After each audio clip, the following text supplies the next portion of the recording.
सौभाग्यशाली गुरमुखों, सतमार्ग साधना का स्वरूप।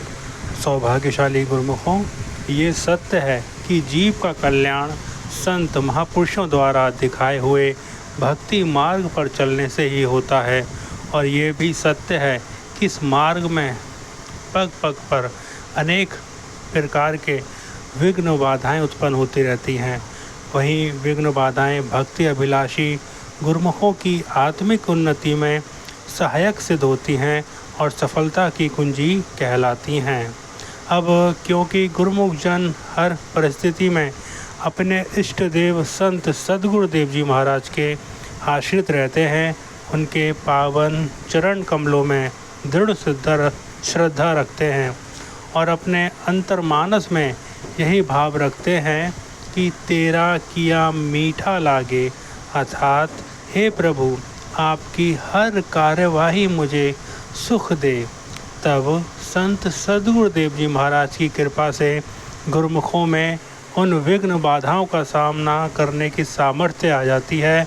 उनका जीवन सहनशीलता, दया, क्षमा आदि गुणों से सुसज्जित हो जाता है।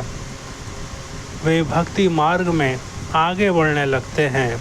गुरमुखों, परम संत श्री कबीर साहिब जी ने गुरमुखों को दृढ़ता पूर्वक आगे बढ़ने का उपदेश इस प्रकार दिया है, अर्थात वर्षा होने पर भादो महीने में तो सब नदियां पानी से भरकर इतराती हुई बहती हैं, परंतु सराहनीय तो वह नदी है जो जेठ माह से भी भरी हुई बहती है। पारमार्थिक दृष्टि से तात्पर्य यह है कि विघ्न बाधाएं आने पर भी जिस गुरमुख में श्रद्धा भक्ति सुदृढ़ रहती है वही प्रशंसनीय है। प्रत्येक गुरमुख का कर्तव्य है कि संत सद्गुरुदेव जी महाराज जब भी, जहाँ भी और जिस भी स्वरूप में विराजमान हो, गुरमुख जन उनके पावन श्री चरण कमलों में उसी प्रकार जुड़कर भक्ति का लाभ प्राप्त करें जिस प्रकार प्रत्यक्ष में करते हैं। सद्गुरु प्रत्यक्ष रूप में विराजमान हो या परोक्ष रूप में हो, गुरुमुखों का चित्त उनके पावन चरण कमलों में हमेशा जुड़ा रहना चाहिए। यही साधना का स्वरूप है।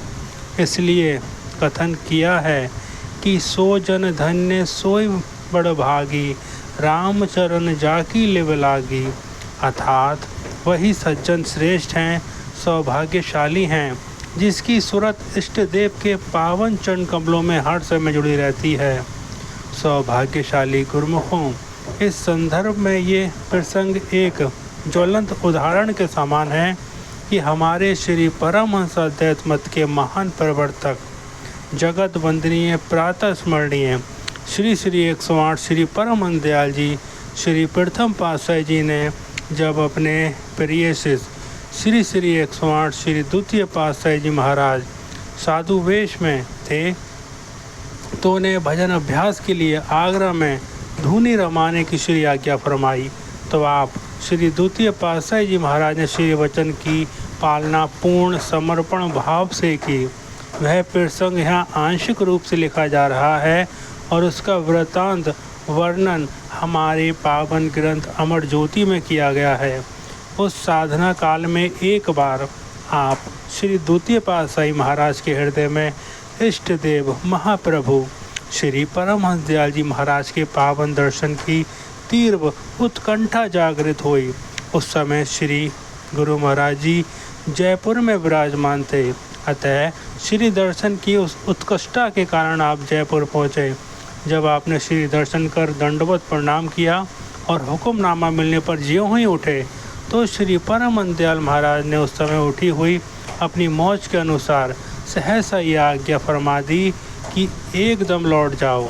आप श्री द्वितीय पातशाही जी महाराज ने तुरंत ही उस दुर्दरगाही आज्ञा को शिरोधार्य किया और इष्ट देव श्री परमहंस दयाल महाराज के पावन चरणों में पूर्व की भांति भक्ति भाव से जुड़े रहे। आप उनके प्रत्येक वचन की पालना प्राणपन से करते रहे। श्री महाप्रभु जी के आश्रित रहकर श्री आज्ञा के अनुसार आपने जो साधना की उससे खुश होकर उन्होंने आपको अपनी समस्त आध्यात्मिक शक्तियाँ प्रदान कर दी। और आपको अपने अनुरूप आध्यात्मिक पद का दिव्य मार्गदर्शन बना दिया। इससे ये सिद्ध होता है, जैसे ही श्री गुरु महिमा में भी वर्णन किया है, सद्गुरु ऐसा कर्म कमाए वन पारस निज रूप बनाए। यहाँ कर्म से असंख्य साधन की क्रिया से नहीं, बल्कि उस दिव्य आचरण से है जो शिष्य के जीवन को रूपांतरित कर देता है। सद्गुरु जो पारस के समान अनमोल होते हैं, वे अपने सानिध्य एवं कृपा से साधक के भीतर छिपे हुए दिव्य तत्व को प्रकट कर देते हैं और इसे अपने ही समान महान बना देते हैं। श्री आज्ञा पालन में आप श्री द्वितीय पातशाही महाराज ने समस्त संसार के सम्मुख जो अनुपम आदर्श स्थापित किया, वे इतिहास के पन्नों पर सदैव अंकित रहेगा। इसी संदर्भ में गुरुमुख यही पहचान बताते हुए संत सहजो भाई ने कथन किया है कि गुण सब गुरु के वचन माही, सहजो शिष्य जो बिसरे नाही। अर्थात संत सद्गुरु के पावन वचनों में ही सब गुण समाये हुए हैं।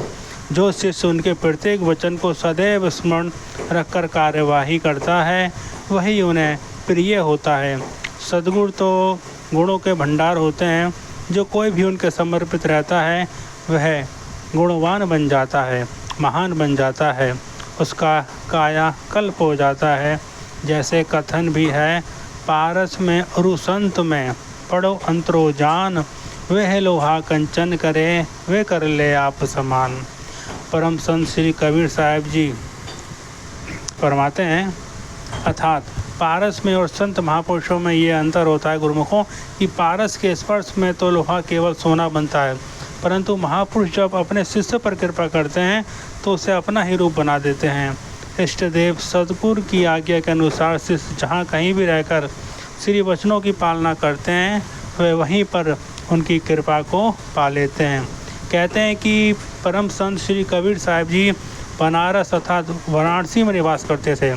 उसी माध्यम से वे मार्गदर्शन कर रहे हैं कि जो गुरु बसे बनारसी, शिष्य समुंदर तीर, एक पलक बिसरे नहीं, जो गुण होए शरीर। अर्थात यदि सद्गुरु बनारस में हो, भाव यह है कि वे कहीं भी किसी भी स्थान पर किसी भी नगर या देश में हो और शिष्य समुद्र के दूसरे किनारे अर्थात संसार में कहीं और हो, बाहरी रूप से कितनी दूर होने पर भी यदि शिष्य में भक्ति का गुण है, अर्थात उसके हृदय की तार इष्ट देव सद्गुरु के पावन चरण कमलों से जुड़ी हुई है, तो आंतरिक रूप से शिष्य सदैव सद्गुरु के समीप होता है। अतः गुरुमुखों का कर्तव्य है कि जहाँ कहीं भी रहते हैं, इष्ट देव संत सद्गुरुदेव जी महाराज के पावन चरण कमलों में भक्ति भाव से जुड़े रहें, श्री वचनों के अनुसार अपना जीवन बनाएं और लक्ष्य की ओर बढ़ते